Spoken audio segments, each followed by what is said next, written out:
va commencer par une chanson qui a été interdite pendant longtemps sur les radios françaises parce qu'il y apparaissait un personnage de juge, un juge mis dans une situation indigne. C'est la chanson de Brassens, Le Gorille. C'est l'histoire d'un gorille qui est en fugue de son zoo et qui est super désireux de perdre son pucelage. Et là, devant lui, il a un choix. Il peut faire ça ou avec une vieille dame ou avec un juge. Le juge pensait impassible, qu'on me prenne pour une guenon, c'est complètement impossible. La suite lui prouva que non.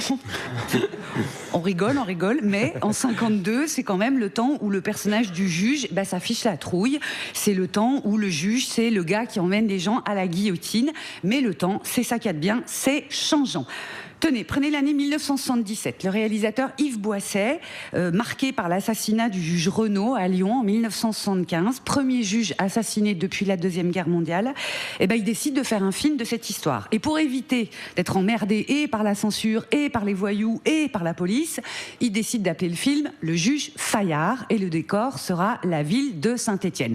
Et là, vous allez me dire, ouais, mais Juliette, 77, c'est loin, c'était il y a bientôt 50 ans. Et c'est vrai que dès qu'on voit les premières images du film, il y a des crassiers à peine fermés, il y a des 4L, il y a des SIM-Camille, il y a des cabines téléphoniques, loin.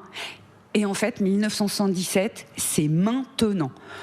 Première réplique du film, énoncée par le juge Fayard, Patrick Devers qui l'incarne. Allez, allez, la justice n'attend pas.